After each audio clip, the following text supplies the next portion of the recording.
Hi అండి. నమస్తే. Welcome back to our channel voice of Lakshmi. Gogineni మణిగారు రచించిన అనుపమ ఆకాష్ అనే ఒక చక్కటి కథను వినేద్దామండి. కథ మొదలు పెడదామా?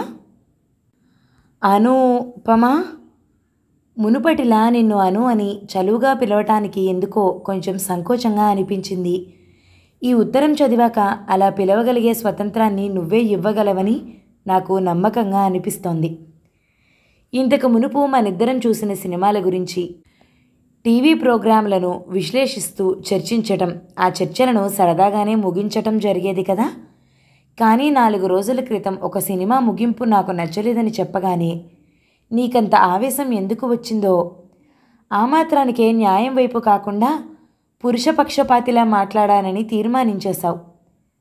పెళ్లికి ముందు మనం కలిసి చూసిన ఒక సినిమా గురించి, హీరోయిన్ భర్త వలన రకరకాలుగా హింసకు గురవుతూ కూడా అలా అతని దగ్గరే ఉండటం ఎందుకు, విడిచి వెళ్ళాలి గాని అని నేను అనడం నిజమే. ఆ మాటల్ని ఉదహరిస్తూ మన పెళ్ళవగానే అసలు నైజాన్ని బయటపెడుతూ మగవాళ్ళని సమర్థిస్తున్నానని ఆరోపించావు. నీ మాటలకు నవ్వాలో ఏమనుకోవాలో తెలియలేదు. 2 సందర్భాల్లోనూ భార్యాభర్తల సమస్యే కానీ స్వరూపం మాత్రం పూర్తిగా వేరే వేరే కదా. అందుకే కదా నేను ఆ సినిమా ముగింపు ఇంకో విధంగా ఉంటే బాగుండేదని అన్నాను. సమస్యని బట్టే పరిష్కార మార్గం ఉండాలి కానీ అన్ని రోగాలకి ఒకటే మందులా అనలేము. నిజమేగా? మీ ఇంటికి వెళ్ళాలని అంతకుముందే సర్ది ఉంచుకున్న సూట్ కేసును తీసుకుని కోపంగా వెళ్ళిపోతూ నా వివరణ బట్టే నీ స్పందన ఉంటుందని చెప్పావు. తమాషాకే అలా అన్నావని మొదట అనుకున్నా కానీ ఈ 4 రోజులుగా నా పలకరింపులకు బదులివ్వకుండా ఫోన్ ఆపేయటాన్ని బట్టి నువ్వు సీరియస్గానే భావిస్తున్నావని అర్థమైంది. అందుకే ఇక ఆలస్యం చేయకుండా నీతో వివరంగా మాట్లాడదామని కంప్యూటర్ ముందు కూర్చుని నీకిలా ఉత్తరం రాయటం మొదలుపెట్టాను.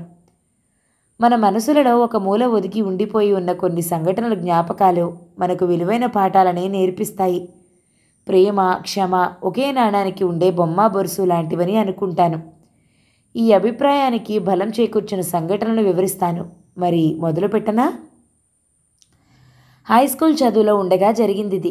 స్కూల్ వదిలాక ఇంటికి వచ్చిన నేను ముందు గదిలో జరిగినది చూసి నిశ్చేష్టుడనై గుమ్మం దగ్గరే 2 క్షణాలు నిలబడిపోయాను. ఎన్నిసార్లు పదే పదే అదే మాట చెప్తావు? నా మాట అంటే లక్ష్యం లేదా అంటూ నాన్న ఆవేశంగా అమ్మ చెంప మీద ఒక్కటిచ్చాడు. అమ్మ కూడా కొయ్యబారినట్లయిపోయి వెంటనే తేరుకుని గదిలోకి వెళ్ళిన నాన్నని అనుసరించి తను వెళ్ళింది. నేను కూడా నెమ్మదిగా అమ్మ వెనకాలే వెళ్ళి గుమ్మం దగ్గరే ఆగిపోయాను. నాన్న అలా అమ్మ మీద చేయి చేసుకోవటం నేను ఎప్పుడూ చూడలేదు. అమ్మ నాన్న షర్టు పట్టుకుని ఎందుకు అలా చేశారని నిలదీస్తుందనుకున్నాను. కానీ అక్కడ జరుగుతున్నది వేరేగా ఉంది. దెబ్బతిన్న అమ్మే నాన్న తల నిమురుతూ, ఏమైంది? ఆఫీస్లో ఏమైనా జరిగిందా? ఎందుకంత ఆవేశం వచ్చింది అని అనునయిస్తోంది. నాకైతే చాలా చిత్రంగా అనిపించింది.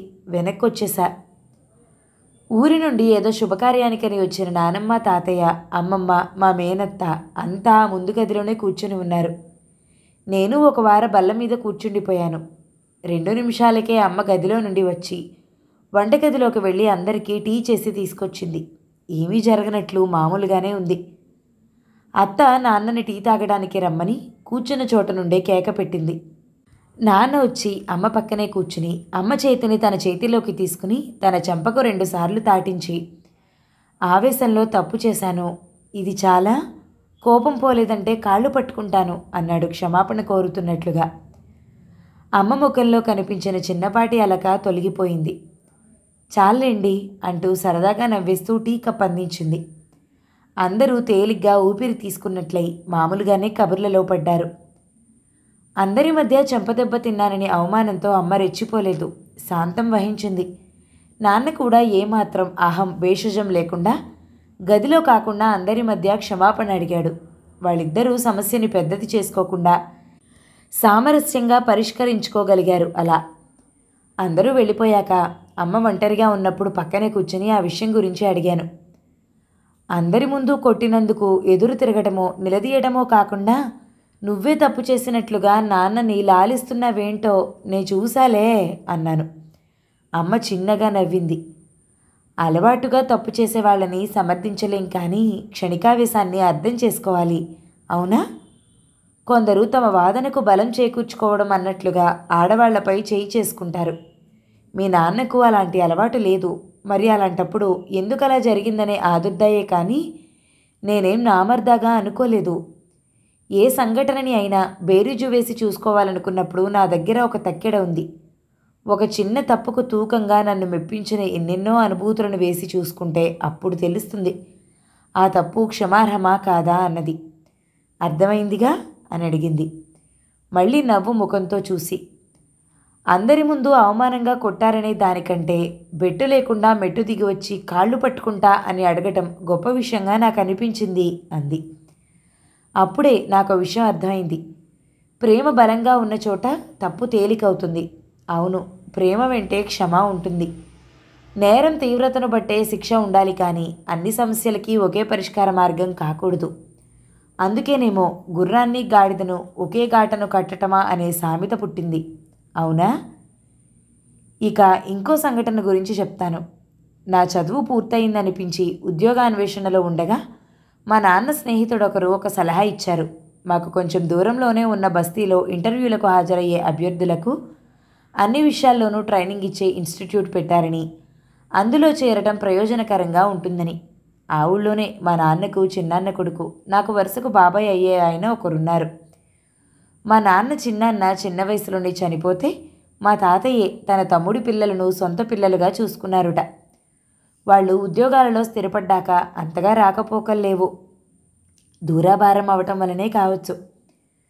నన్ను ఇన్స్టిట్యూట్లో చేర్చే ముందు ఆ ఊళ్ళోనే ఉంటున్న మా బాబాయిని పలకరిద్దామని నాన్న వాళ్ళ ఇంటికి తీసుకెళ్లారు. విషయం తెలిసి బాబాయ్ కొంచెంగా నొచ్చుకుని, అన్నయ్య, వీణ్ణి మా ఇంట్లో ఉంచకుండా ఎక్కడో రూమ్లో ఉండమంటున్నావు. ఇది నాకేం బాగుండలేదు. ఒకే చోట సొంత అన్నదమ్ములుగా పెరిగిన వాళ్ళమేగా, ఇప్పుడు ఎందుకు తేడా చూపిస్తున్నావు? నేను లెక్చరర్నే కాబట్టి వీడికి కొంత ట్రైనింగ్ ఇచ్చే విషయంలో సాయపడతాను కూడా అంటూ నచ్చ చెప్పే ప్రయత్నం చేశాడు. అప్పుడు పిన్ని ఇంట్లో లేదు, ఎక్కడికో వెళ్ళింది.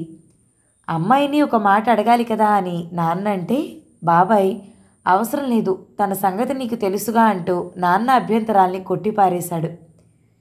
దాంతో నాన్న ఏమీ అనలేక, నీకు ఇబ్బందిగా అనిపించినప్పుడే ఏ ఫ్రెండ్తోనో రూమ్ షేర్ చేసుకోవచ్చులే అంటూ నాకు నచ్చ చెప్పడం జరిగింది. నేను వాళ్ళ ఇంట్లో 6 నెలల పాటు ఉంటాననే విషయానికి పిన్ని అభ్యంతరం చెప్పలేదు. అలా అని మనస్ఫూర్తిగా అంగీకరించినట్లుగానూ అనిపించలేదు. ముభావంగా ఉండిపోయిందంతే. నాకు బాధ్యతగా అన్నీ అమర్చిపెట్టేది అంతే. నేను అవసరం కొద్దీ ఉన్నట్లే ఉండేవాణ్ణి. బాబాయ్ మాత్రం అప్పుడప్పుడు దగ్గర కూర్చోపెట్టుకుని నా గురించి అన్ని విషయాలు ఆరాగా తెలుసుకోవడమే కాక జనరల్ నాలెడ్జ్ పెంచుకోవడం గురించి వివరిస్తూ ఉండేవాడు. ఒకరోజు నేను కొంచెం దూరంగా కూర్చుని చదువుకుంటున్నప్పుడు బాబాయ్ పిన్ని ఏవో కబుర్లు చెప్పుకుంటున్న సమయంలో, సందర్భం ఏమిటో తెలీదు కానీ పిన్ని, అవును, నేనేదో తీరుబడిగా ఉండిపోతున్నాననేగా, చెప్పా పెట్టకుండా నెత్తిమీద ఇంకో మూట బరువు పెట్టేశారు అంటూ సాగదీయడం స్పష్టంగా వినిపించింది. నేను ఆ మాటలు విన్నానేమో అనే కంగారులో బాబాయ్ నా వైపు చూడటాన్ని ఓరకంట గమనించినా తల మాత్రం ఎత్తలేదు. 2 రోజులు మామూలుగానే ఉండి తర్వాత ఒక ఫ్రెండ్ తనతో పాటు రూమ్లో ఉండమని పదే పదే రిక్వెస్ట్ చేస్తున్నాడు కాబట్టి అక్కడికి మారతానని బాబాయ్కి చెప్పాడు. బాబాయ్కి విషయం అర్థమైనట్లుంది. ఏదో అభ్యంతరం చెప్పబోయేసరికి నేను అదేమీ వినిపించుకోకుండా, అలా ఫ్రెండ్తో కలిసి ఉండటమే నాకు బాగుంటుంది అని చెప్పేశాను. సరేనని అంగీకరిస్తున్నట్లుగానే తన అభిప్రాయాన్ని వివరంగా చెప్పుకొచ్చాడు. మీ తాతయ్య మాకు చేసింది వదిలేసినా కానీ తర్వాత మీ నాన్న మాకు చేసిన సహాయాల్ని మర్చిపోలేం. మాకు పెద్ద దిక్కుగా ఉండి ఇలా మంచి ఉద్యోగాలలో సెటిల్ అవ్వడానికి ఎన్నో రకాలుగా సహాయ సహకారాలు అందించాడు. అలాంటి అన్నయ్యకు ఇన్నేళ్లకు వాళ్ళ అబ్బాయిని నా దగ్గర కొన్నాళ్ళు ఉంచుకోగలిగిన అవకాశం రావటం నాకు చాలా ఆనందం కలిగించిందిరా. నిజమే, మీ పిన్ని అలా మాట్లాడటం తప్పేనని ఒప్పుకుంటాను. ఎవరేమనుకుంటే నాకేమిటి అన్నట్లుగా ఏది తోస్తే అది ఆలోచన లేకుండా అనేస్తూ ఉండటం ఆమె నైజం. అంతవరకే కానీ ఎవరినైనా ఆదరించటంలో తేడా చూపించదు. ఈ విషయం నీకు కొంతవరకు అర్థమయ్యే ఉంటుంది. మీ పిన్ని తొందరపాటు మాటలకు చిన్నవాడివైనా నేను క్షమాపణ అడుగుతున్నాను. నువ్వు కుదరదని నీ మాట మీదే నిలబడి రూమ్కి వెళ్ళిపోయావనుకో, మనసులో మదన పడుతూ శిక్ష అనుభవించాల్సింది నేనేగా. అందుకేరా, మీ పిన్నైతేనేం నేనైతేనేంలే అని ఇద్దరం ఒకటేగా అని నిన్ను అడుగుతున్నాను. చెప్పు, శిక్షా క్షమా ఏది? బాబాయ్ మాటలకు నివ్వెరపోయాను. మరుక్షణమే తేరుకుని మనస్ఫూర్తిగా బాబాయ్కి చెప్పాను. ఇదేంటి బాబాయ్ మీరు ఇలా మాట్లాడటం? నా మాట కాదని నువ్విక్కడి నుండి వెళ్ళటానికి వీల్లేదురా అని మీరు గట్టిగా ఒక్క మాట చెప్పినా సరిపోతుందిగా. నేనెక్కడికి వెళ్ళను బాబాయ్ అని చెప్పేశా.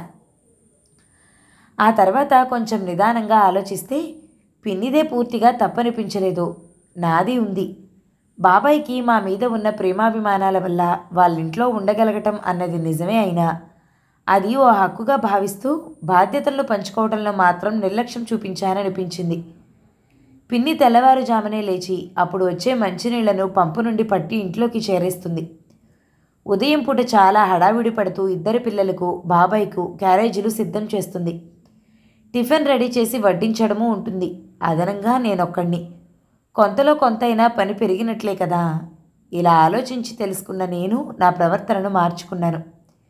నేను బాబాయ్ పిల్లలతో పాటుగా కాకుండా పిన్ని లేచే టైంకే లేచి నీళ్లు పట్టడం లాంటి పనులు నా మీద వేసుకున్నాను. పిన్ని వెంటే ఉంటూ అన్ని పనుల్లోనూ చేదోడు వాదోడుగా ఉండటం మొదలుపెట్టాను. చదువుకున్నోడివి, రేపో మాపో ఉద్యోగంలోనూ చేరతావు, నీకెందుకు ఇలాంటి పింటి పనులన్నీ అంటూ పిన్ని అభ్యంతరం చెప్పబోయింది. కానీ అన్ని పనుల్లోనూ అందరికీ అలవాటు ఉండాలి. ఆడ మగ పెద్ద చిన్న అని తేడాలేం ఉండకూడదు. ఎవరికి తోచింది చేతనైంది చేయటంలో తప్పే ఉంది అంటూ నేను పట్టించుకోలేదు. ఎంత బుద్ధిమంతుడివి బాబు అన్నట్లుగా పిన్ని నా వైపు ఇష్టంగా చూసింది. అంతేకాదు అప్పటి నుండి పిన్నిలోనూ మార్పు కనిపించింది. మునుపు కేవలం మొక్కుబడిగా మాత్రమే నా పనుల్ని చేసే పిన్ని ఇష్టంగా పలకరించడం, ఆప్యాయంగా నా విషయాలను కనుక్కోవటం చూసేసరికి నాకే ఆశ్చర్యంగా అనిపించింది. ఈ సంఘటన ద్వారా నాకు అర్థమైన విషయం ఏమిటో చెప్పనా? బాబాయ్ నేను చిన్నవాడినని సంకోచించకుండా క్షమాపణ అడిగి నా అభిమానాన్ని గెలుచుకున్నాడు. నేను అంతే. బాధ్యత లేకుండా ప్రవర్తించినందుకు పిన్నిని క్షమాపణ కోరినట్లుగా నా నడవడిని మార్చుకుని పిన్ని ఆదరాభిమానాన్ని గెలుచుకున్నాను. సమస్యల్ని జయించడానికి క్షమాపణ అనే అతి శక్తివంతమైన ఆయుధం ఉండగా అది ఉపయోగించుకుని సామరస్యంగా బయటపడగలగాలి. కానీ ఘర్షణతో విప్పుకోలేని చిక్కుముడిగా సంసారాన్ని పాడు చేసుకోవడం సబమేనా? భార్యాభర్తలు విచక్షణతో ఆలోచించి నిర్ణయించుకోవాలి, అవునా? అన్నిటికీ విడాకులే పరిష్కార మార్గం అనుకోకూడదనేదే నా అభిప్రాయం. అర్థమైందా అమ్మాయి గారు? ఇది మాత్రమే నేను చెప్పాలనుకున్నది. అందుకే ఆ సినిమా ముగింపు మరోలా ఉంటే ఇంకా బాగుండేది అన్నాను. దానికే నువ్వు పురుషహంకారం చూపించానని ఆరోపించావు. అహంకారం అనేది అంధకారం లాంటిదట. ఆడ మగ తేడా లేకుండా ఎవ్వరికీ ఉండకూడనిది. అందచందాలు, చదువు సంధ్యలు, ఆస్తిపాస్తులు, స్థితిగతులు ఇలాంటివి చూసుకుని అహంకరించే ఆడవాళ్ళు ఉంటారు, అవునా? ఏ కారణంతోనైనా అహంకారం అనేది ఎవరికీ కూడా శ్రేయస్కరం కాదని భావించినప్పుడు కేవలం మగపుట్టుకే కారణంగా అహంకారం చూపించడం మూర్ఖత్వం కాదా? నేనటువంటి మూర్ఖుడిలా కనిపిస్తున్నానా చెప్పు? నీ ఆరోపణకు నా ఈ సంజాయిషి సమంజసంగానే ఉందని అంగీకరించినట్లయితే నువ్వు నీ సూట్ కేసును సర్దేసుకుని తిరుగు ప్రయాణానికి సిద్ధంగా ఉండు. మరి నేను రేపే బయలుదేరి అక్కడికి వస్తున్నాను. అలా కాకుండా నువ్వు మీ ఇంట్లోనే ఉండిపోవడానికి మొగ్గు చూపిస్తే మాత్రం నా నిర్ణయము విను. నువ్వు అక్కడికి అంటే మీ ఇంటికి చేరిన రోజే మా మామగారు ఫోన్ చేసి నువ్వు అమ్మాయితో పాటు వచ్చేసి కొన్నాళ్ళుంటే బాగుండును కదా అని ఆహ్వానించారు. నాకు తెలుసు మా అత్తామామలిద్దరూ కూడా చాలా మంచివాళ్ళు. తమ అమ్మాయితో పాటుగా నాకు చోటిచ్చి ఆదరించగలరనే నమ్మకం నాకుంది. కొన్నాళ్లే కాదు ఎన్నాళ్ళైనా ఉండగలను. అందుకే అడుగుతున్నాను. ఇప్పుడు చెప్పు, నాతో మన ఇంటికి వెంటనే వచ్చేస్తావా, లేక ఈ ఉద్యోగం వదిలేసి నీతో పాటు నన్ను అక్కడే ఉండిపోమంటావా?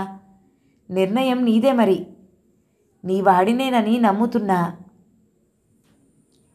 కథ సమాప్తం. ఈ కథ కనుక మీకు నచ్చినట్లయితే లైక్ చేయండి, షేర్ చేయండి, మంచి కామెంట్ చేయండి. మన ఛానల్ని తప్పకుండా సబ్స్క్రైబ్ చేయండి. Thank you so much for watching. నమస్తే.